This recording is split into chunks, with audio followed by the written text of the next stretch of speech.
స్వపరీక్ష చాలా ప్రాముఖ్యమైందండి. ఎందుకయ్యా అంటే మనం ఎలా ఉన్నామో చెప్పేదే అదే. నువ్వు ఎలా ఉన్నావు, నువ్వేమై ఉన్నావు రాస్తున్నాడు.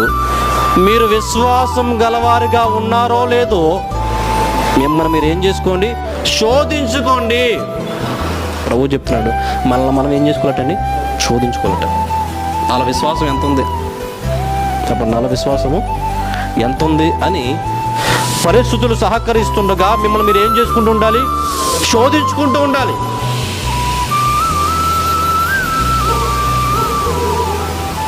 ఎంతవరకు విశ్వాసంగా కనపరచగలను? సమస్య వచ్చింది, నీలో ఒక ఆలోచన రావాలి, నా విశ్వాసం ఎంతో ఈ సమస్యలను ఏం చేసుకోవాలి, శోధించుకోవాలి. ఎలాగో సమస్య వచ్చింది కదా, ఎలాగో సమస్య ఉంది, నేను ఎంతవరకు బలంగా ఉన్నానో, నా విశ్వాసం ఎంత బలమైందో ఏం చేయాలి నిరూపించుకోవాలి నేను.